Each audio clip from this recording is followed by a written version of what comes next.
Hello and welcome to the first podcast of 2023 from the Belt and Road Institute in Sweden. My name is Hussein Askary, and today is Thursday, the 19th of January.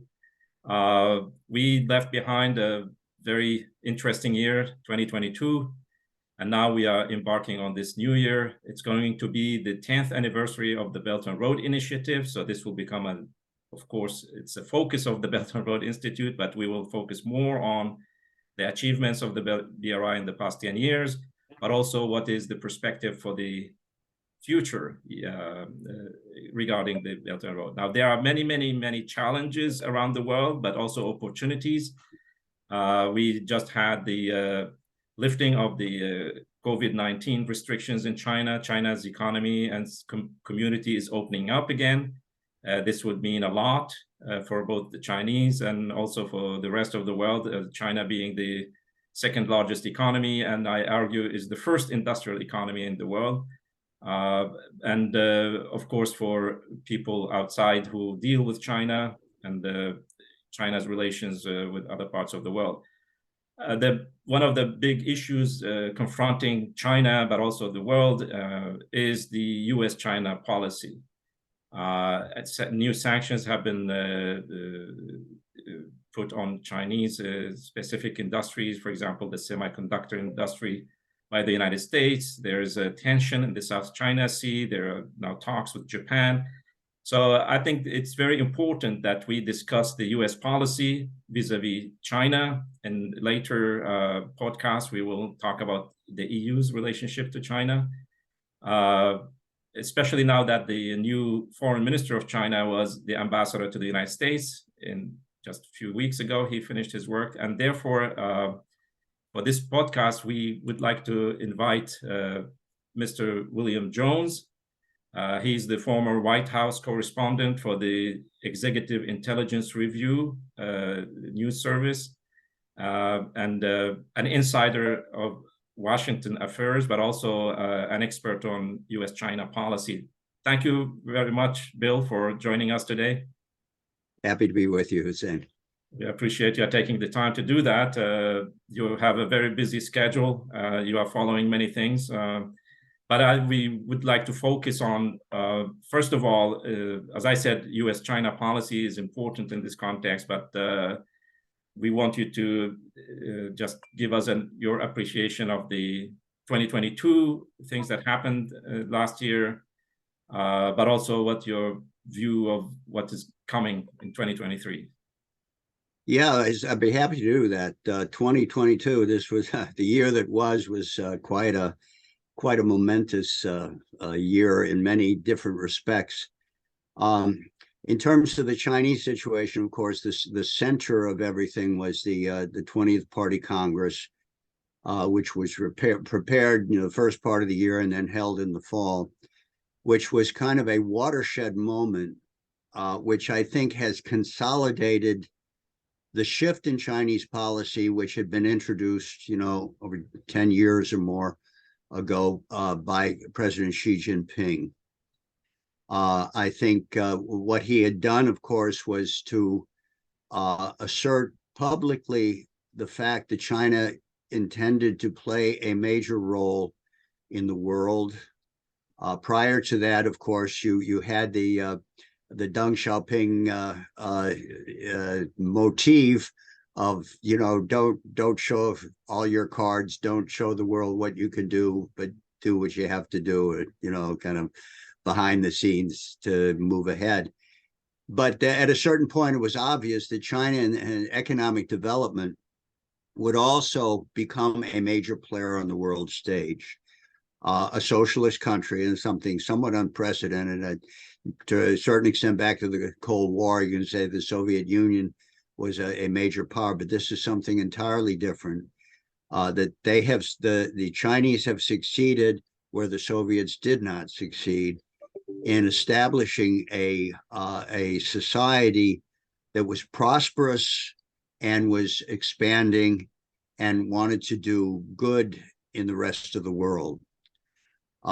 China has its own traditions, as well as being a socialist country and being ruled by a communist party. It also has this 5,000 years history which plays a significant role in decision making and thinking and in general attitude. And they feel rightly, I believe, that this policy, this orientation, this philosophy can play a positive role globally as well.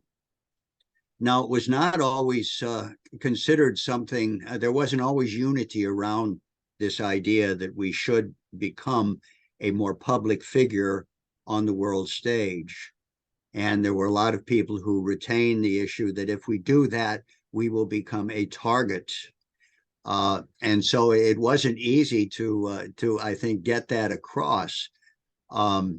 And there was at certain points opposition to that. But the momentum of the situation, the actual development, necessitated that had to be the case, that a country of 1.4 billion people, which is now establishing a middle class of something like 800 million or more people, cannot be considered a secondary country in the world, and that therefore, they have a right to have their say.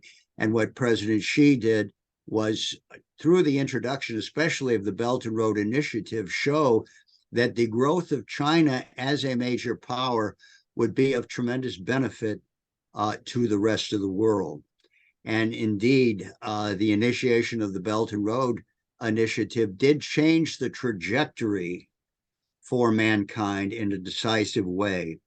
We had 40 years or more of the so-called liberal democratic system and the Washington Consensus, which in most of the world, in Africa, Asia, and Latin America, had actually transformed countries that were on the road to development and threw them back into poverty.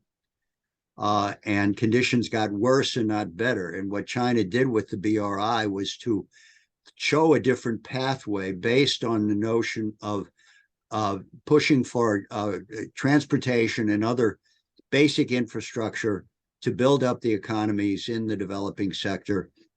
This created, of course, a tremendous enthusiasm and optimism, sense of optimism that had been lacking in many, many parts of the world.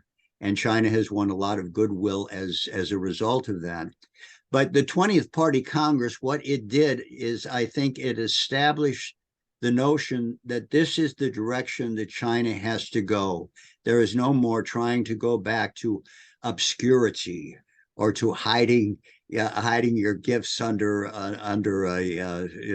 shadow, because it's not necessary, and it's not a good thing to do, because the active role of China in the world today is more important than ever before, especially as we see the war clouds that are coming up in Europe and elsewhere, and the real danger of nuclear war.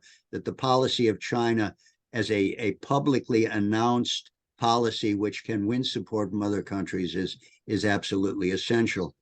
And of course, the role of President Xi during this 10-year period after the initiation of the Belt and Road Initiative was to make sure that this became the central orientation of the party as a whole. And much of what has been done in the interim, including the anti-corruption campaign which had been going on, had been an attempt to maintain this orientation. There were two sides to this. That China, as it was growing, of course, had what President Xi called uneven development. You had tremendous development on the coastal areas in the south. There was a lot of activity, economic activity, and you had still a relatively impoverished population in the western and central parts of the country. And at a certain point, if without a direction given from the top, this could have led to the same thing as happened in many other countries. You had, the rich up on upper layer of the society, and the poor who were getting kind of a trickle down effect of what was going on at the top. And of course, President Xi understood that as a socialist country, this was not acceptable, and that one could not divert from the conditions of life of the poorest in the society. So you had the initiation of the poverty alleviation campaign.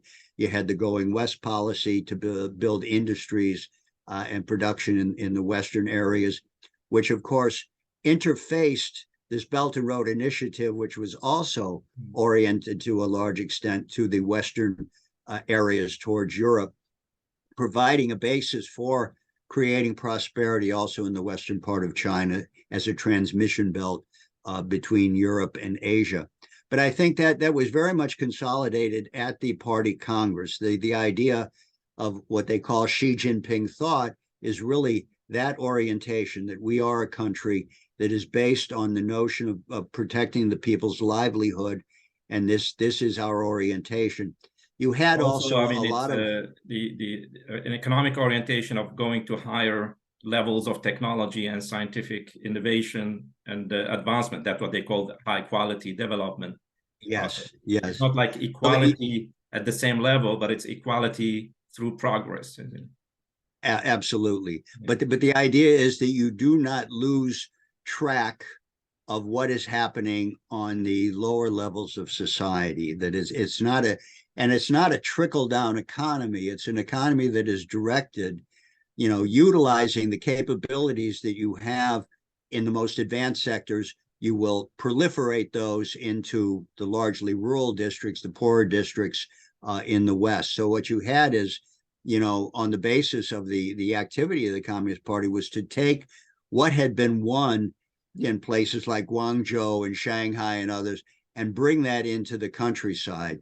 The e-commerce, creating the networks of connectivity, both in terms of roads and highways and railroads, but also the fiber optics and everything else, would open up new markets for production in the countryside, where instead of the poor peasant working on a single plot of land, having a basic level of existence, could now become a part of international trade. And the reforms that were done in that area have really provided prosperity in those districts, where they now have access to hospitals, education, things that had been lacking in the old system. But the key to the 20th Party Congress is that you now have a cadre. And as I understand it, it's a lot of younger people. There was a lot of discussion. Sorry, there was a lot of discussion about the new leadership in the Communist Party and what that implies. Well, yes, and this was, of course, a lot of the people who were very close to President Xi, or who were very close and very supportive of that policy, are now there at the top. But I think also my impression is that you have an influx into the party as it more generally, not only at the higher levels, but more generally, of a lot of people of a younger age, in their 30s and 40s, who are totally committed to this notion of that China playing a role on the global stage, and also being responsible for the people's livelihood. That commitment is probably stronger today after the 20th Party Congress than at any part earlier. And I'm sure President Xi, I mean, people talk about he's spending these 3 terms. Franklin Roosevelt had 3 terms too. He actually had 4 terms. I mean, he was elected 4 times, and people loved it. I mean, but unfortunately, he didn't last for the 4th term. It would have been a different world had it occurred. But President Xi knows also that he won't be there forever, and that what he wants to leave is an orientation and an understanding within the party itself of how they have to operate in terms of the population. And he's also aware that if that is not the case, and if the party deviates from that, this would create instability that would put the existence of the Communist Party in danger. I mean, he said that quite openly many times. So I think they do have that orientation has been very successful. The new leadership, of course, is extremely interesting. There's also changes in terms of the foreign policy grouping. Yeah, that was Wang Yi of the questions I wanted to ask, because going into 2023, we had a new foreign minister coming in office now. He was the China's ambassador to the US the last 2 years, I think. You have watched him closely from where you are. And what does that mean? Because the US-China relationship, everybody's watching that, because it's both interesting but also becoming dangerous in a sense. Yeah. So your Well, appreciation of the U.S.-China policy in terms of the new team in the Foreign Affairs Ministry. Well, this is a very difficult situation. The attitude of the Chinese, I think, has been, and this is, of course, what happened as China became a major player on the world stage. You had a tremendous reaction from the United States in particular, and also from other countries too, but much of this was under the pressure of the U.S., that they felt that China, especially with the BRI, the activity in Africa and Latin America and other places, was endangering the traditional role that the U.S. has had since the breakup of the Soviet Union as being this, world hegemon. And in the beginning, that was not the case. I mean, there was also a lot of interest in the U.S. from business, and also even discussions with the State Department of cooperation with the BRI. But at a certain point, kind of the military-industrial complex held the key here, and they said, look, this is a danger. China cannot have that kind of a role. We have got to whittle them down to size somewhat. And therefore, you had these tensions that came up in the middle of the Trump administration, when Trump had a kind of sudden shift during the COVID period, where he had been relatively friendly with China. The visit to Beijing was really tremendous, but then all of a sudden he lost it, and it began the trade war and everything else. I understand that. Their attitude, I think, is that they will take what measures they have to take in terms of any military or other threat, but that they will use the fact of their economic importance as a key to try and shore up support from other countries, but also to make inroads into the U.S. and to maintain a balance, at least, in the U.S.-China relations. When the ambassador, the new foreign minister, came here, he came here without a background in American politics. He was never stationed here. He had a extensive role within the foreign ministry, but most of that his experience was in Europe. And he was sent to the U.S., and some people were surprised because they expected, one of the America hands to come here. But Qin Gang was very close to President Xi.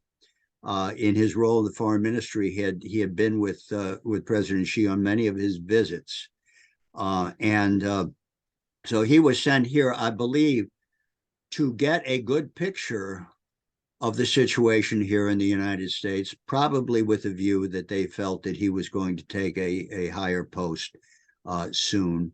And so he was here a year and a half, and he did yeoman service. I mean, he had over 500 encounters and meetings with all sorts of people. You would see him, he went out to the Midwest and talked with the farmers. He was at the Juilliard Music School to talk about music and culture. He went out to the West Coast to attend an auto show.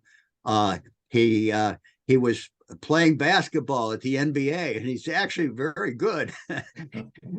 And he gave out the pitch at the St. Louis Cardinals baseball game. I mean, this was a really tremendous, and he talked to the media.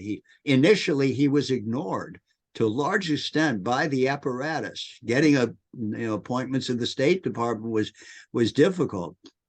I think State Department regrets that now because he's now the foreign minister. They got to deal with him. But he did. I mean, he did have a very clear understanding and created a lot of goodwill among various parts of the U.S. population, and he did a lot of media work, which was somewhat unusual. Yeah, one of the visits he made, I noticed, was his visit to the Boston port, the port in Boston, Massachusetts port, I think.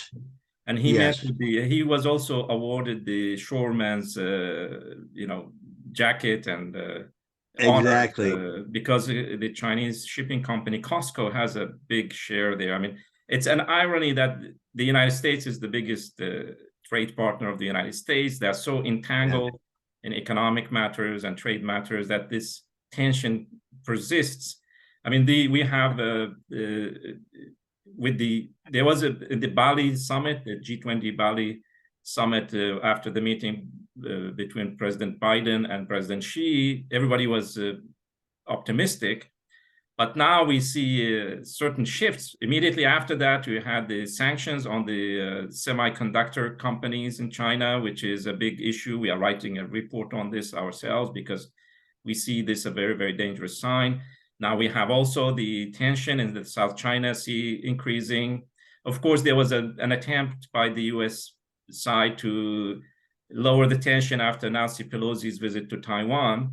But now this whole so-called dual encirclement of Russia and China is going into high gear in the Pacific and the South China Sea. We have seen the visit by the Japanese Prime Minister to both Britain and the US, which, you know, everybody's talking about. This is a military escalation in a sense in this whole region. And so how there's this double situation. It's the whole time, US, China, how can people figure out, you know, where is the line? Where are the lines going? Well, yeah, that's the important thing. Look, with the Pelosi visit set off a lot of things, of course, as you know, the military maneuvers around the island of Taiwan. I mean, it was a very hefty reaction because of the, you know, the really provocative nature of the visit itself. And the Biden-Xi summit, I think, was largely the initiative from the U.S. side because they felt that this relationship was going south quickly. And of course, there were the promises made and the 5 no's of President Biden. There was a sense of optimism, but it was also tempered by an understanding that the directionality of U.S. policy is not towards a friendly relationship with China, but rather, and they said that also at the time, it was an attempt to create a bottom to the relationship below which it could not fall. And in one sense, it did. And of course, the promises were made that there would be further meetings at various levels and everything. To a large extent, after the Pelosi visit, of course, it had been frozen, really most of the contacts, almost all of the contacts. And of course, we had this meeting just the other day between Yuha and Janet Yellen, which is kind of a follow-up to what Biden had promised, that there would be these meetings. And we know that Secretary Blinken will be going to China to talk with Qin Gang regarding a variety of these issues. So in one sense, that communication has been reestablished, but the tensions remain because the policy directionality has from the U.S. side has not really changed. And I think that's the attitude from the Chinese side, I think, is to try and use all these channels to get as far as you can in repairing the relationship without a lot of optimism that this is going to happen quickly.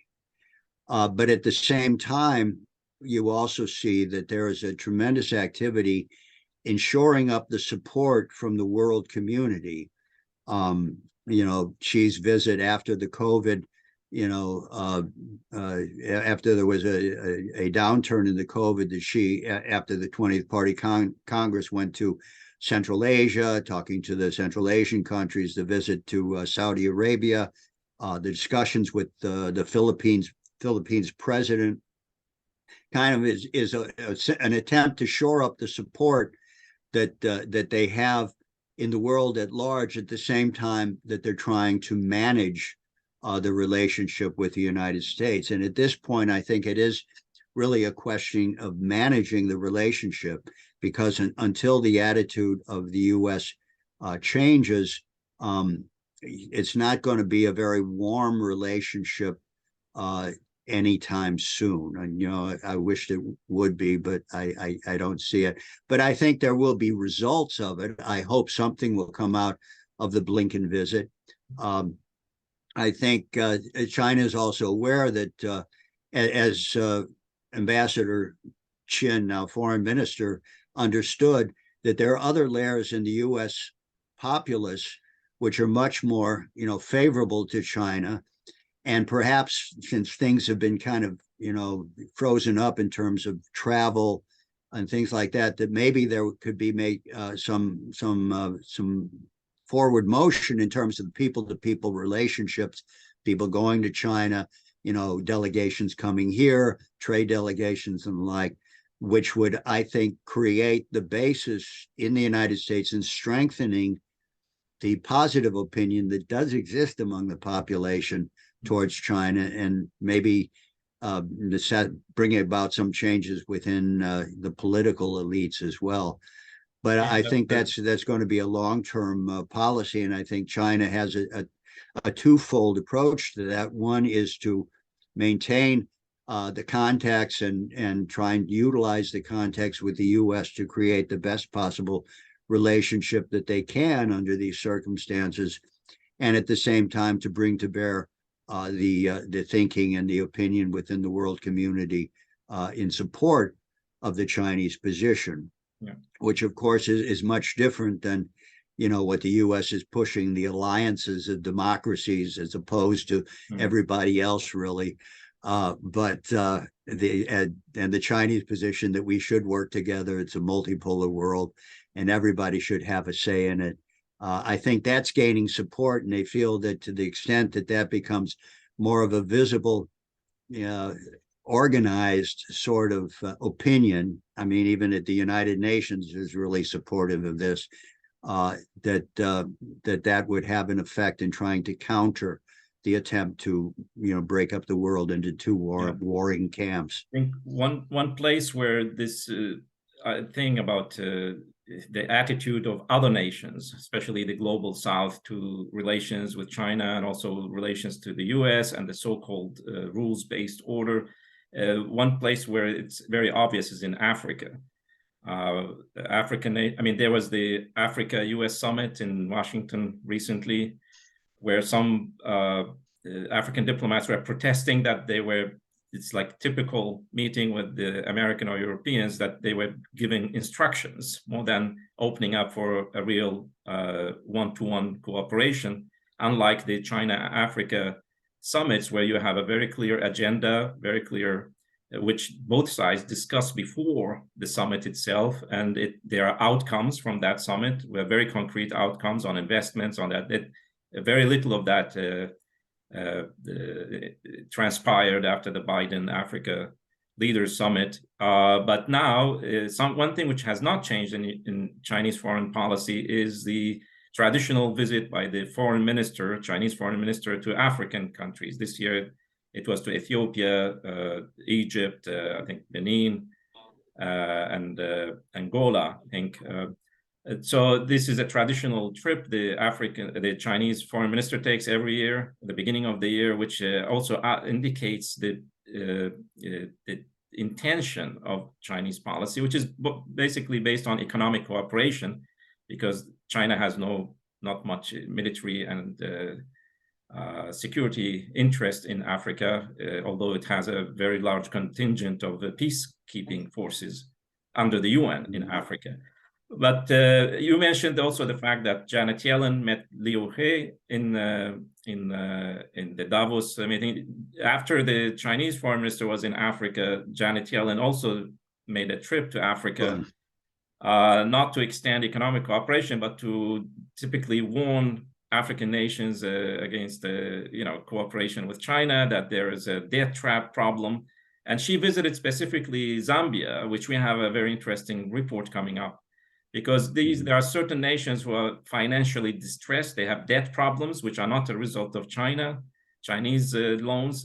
We have documented that thoroughly through our own research in the case of Pakistan, Sri Lanka, and other countries. But the warning now coming from the United States and the International Monetary Fund and World Bank for those nations who are in trouble, that if they want to get assistance, they should quit taking loans from China for building infrastructure. And I think this is one of the messages from the U.S. Treasury Secretary to the African nations. But how does this, the whole idea of the Belt and Road Initiative being replaced by the Global Security Initiative announced by President Xi Jinping is not true, but its relationship to Africa and the promotion of the Belt and Road as the main vehicle for Chinese foreign policy. How do you see this, first of all, this Chinese tradition of connecting with Africa, but also how the US and Europe can work with China in Africa, because this could be a contentious area? Well, the thing about is interesting you say about Janet Yellen's visit. I thought she might want to try and have a carrot as well as a stick with her, but she doesn't have too many carrots to distribute, and she only has the stick. And of course, that is having, I think, mainly a negative effect. I mean, I noticed that not with regard to China, but there was also, of course, a campaign to restrict, Russian investment in Africa. And the U.S. in the Congress now has a legislation which will penalize countries that cooperate with Russia in Africa, will penalize African countries. And there was a reaction by the South African foreign minister, whom my wife interviewed once. I mean, she's a very favorable. Her favorite, figure is role model was Eleanor Roosevelt. But she went out and she had a visit in Moscow, and she says this legislation has got to be stopped, and because it violates international law.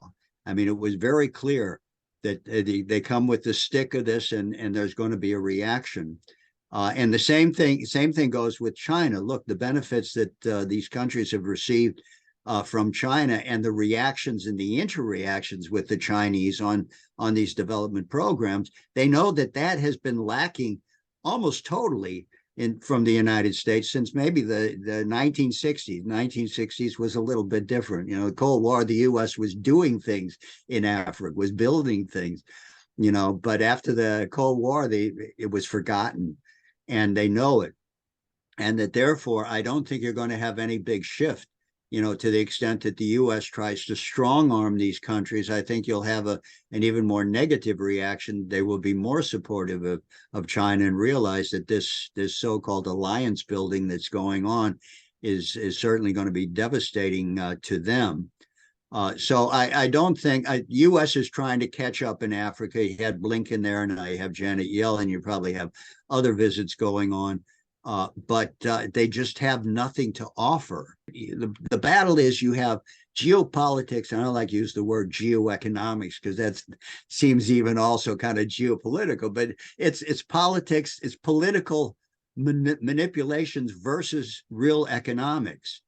And to the extent that, look, in the Western economy, not only do they not have anything to offer them in terms of real economic growth, but the economy itself is in a tailspin, right? I mean, it's a major economic crisis that's going on in Europe in particular, but also here in the United States. The Chinese had on, I wasn't aware of this because, I buy a lot of eggs, but just looking at coverage on CGTN, I was shocked to see that eggs it used to cost, for a dozen, $1.20 is now $5.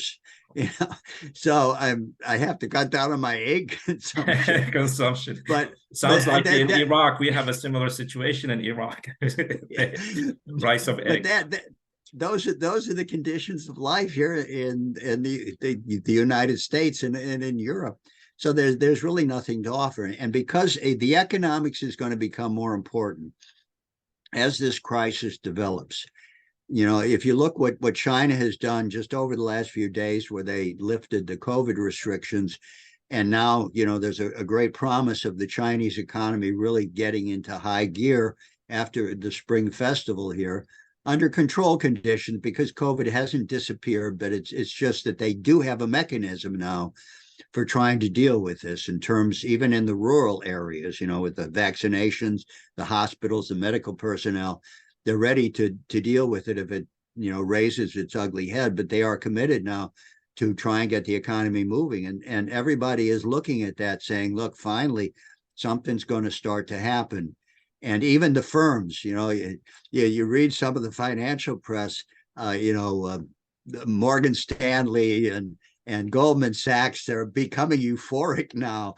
China is coming to life again. Now we can go and do business, So that's the reality that we have. And the more this geopolitics continues, especially with regard to, the war in Ukraine and stuff, the worse the economy is going to get.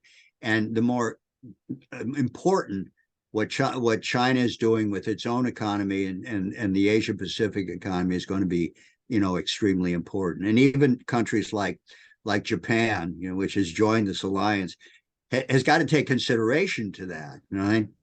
The Japanese were very interested in joining the alliance because they figured they'd be the big guy on the block in the Asia Pacific. But in going along with the restrictions on semiconductors, that's the Japanese market, that's the Japanese livelihood, right. And that hasn't been touched. So that's a contradiction for all of these countries, who are dependent on economic growth, and they're joining an alliance in which their economies are going to begin to suffer more and more. France today, all these demonstrations, 1 million people out demonstrating. It's not going to be an easy situation for the alliance of democracies. Yeah, this makes the economic cooperation idea the more interesting here in this situation. I mean, the interdependence of nations on each other. Like we are releasing a report on this semiconductor business and the sanctions imposed on China. This is completely suicidal, as we can explain in that report, because not only that a lot of the semiconductor industry has China as its market, but the semiconductors, which are not a product in themselves, you cannot eat chips. You need to insert those chips into machines and tools and appliances and cars, and where is that produced? It's produced in China. So you cannot cut off China from the world economy in this way without suffering massively.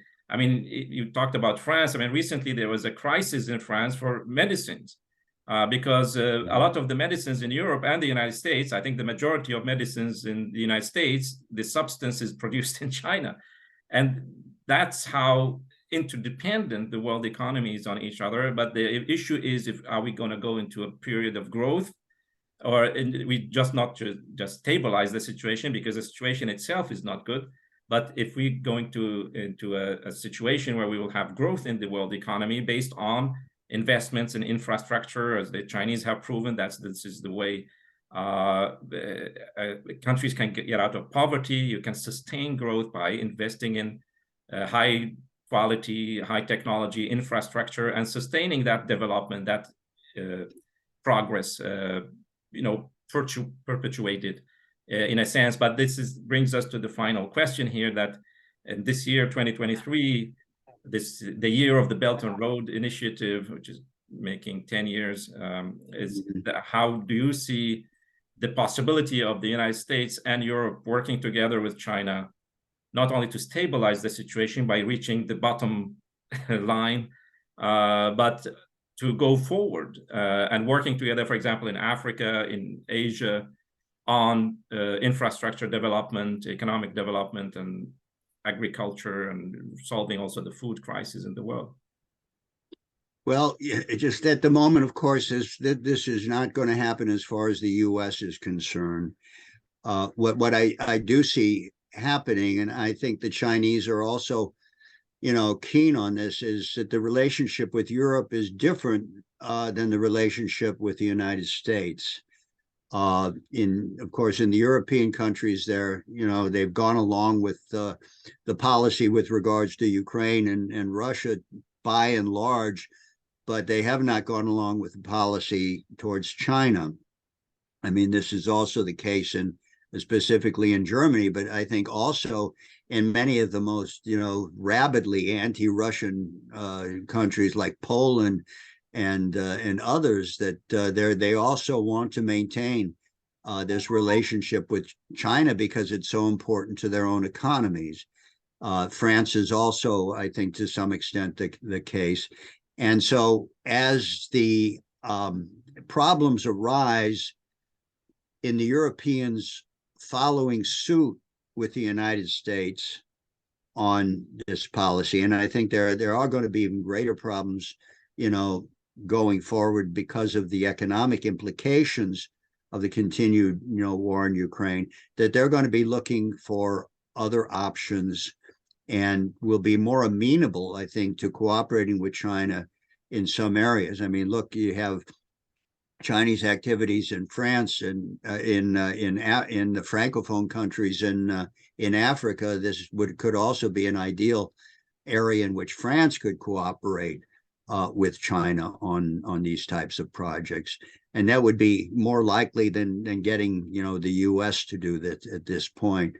And also Italy, of course, is another country. Their policy towards China is still unclear with the new administration, but traditionally there has been a very strong, pro Belt and Road, grouping within the Italian elites, and they are also very interested, especially in Northern Africa, that they have clear ties to, that there could be cooperation in that respect as well. So we'll see how that has to go, but I see it more in a kind of a layered thing before you get a change of policy in the United States. I mean, in a rational world, this would be the best thing to do, because if the United States and China cooperated, they could bring the best of both parts to build the countries in Africa, in building the railroad system, and in connecting the entire continent, in a series of, 4 railroads, the east-west, and 4 railroads north-south, that could be done. But politically, that, is extremely difficult. And I think what you will see is that some of the other parties in this so-called alliance of democracies will be tending to move in the direction of working more with China than the United States would be prepared to do. But that certainly can happen. But I think, the Chinese will continue with this policy. Look, they've also had a change in the attitude of the foreign ministry. And somebody noted that Zhao Lijian, who was one of the most outspoken of the so-called wolf warriors, has now gone to a different position. He may have been just promoted, I don't know, but there were ideas that maybe they want to get away from this picture of the wolf warrior. And I think to some extent they're doing that, and that what the foreign minister did here in the United States was showing, the olive branch, that, okay, you guys can get upset. You can, the other side can get off their tracks and start yelling and screaming, but we're going to remain very calm and have a program offering it to the world. We'll be the adults in the room, And I think that could be there may be a little shift in that direction. I will have to see how that goes, but I think there was an indication of that, during the time that the foreign minister was here, that he was showing a different side of China, which people just didn't know. And I think that's really the key in changing things, because the political elites can manipulate opinion as long as that opinion is stupid and doesn't know anything. But to the extent that and restricting Chinese students in the United States and travel back and forth, that helps build up this narrative, this false narrative. But if that is opened up to any extent, that tends to undermine the narrative of China as this rival or this adversary. And I think that's really the important thing that has to happen in order to change the climate here in the United States at the political level. You mentioned the case of Poland and Europe, that they're completely, they cannot abandon the cooperation with China. But the irony is that, for example, we wrote about the China-EU railway, express railway, which is one of the most active trade routes along the Belt and Road. Even with the war in Ukraine, it was not disrupted. But what is more interesting and ironical is that the cooperation not only with China, but with Russia and Belarus on this railway route continued. And Poland, which is one of the most anti-Russian now countries, they continue and increase their cooperation with Belarus and Russia on the railway route, which is a quite interesting point. It's ironical, but it also tells us a story about how important to keep economic relations between nations on that level, but also use that as a means to reduce the tension and reach peaceful coexistence among nations. Thank you very much, William Jones, from Washington. I think people who would be interested to get insider information on U.S. policy, I think William Jones and his colleagues in Executive Intelligence Review would be the best source. So we will have your website link below the video. And I thank you again for taking the time to be with us. Happy to be with you. Thank you for having me, Hussein. Thank you very much. Thank you.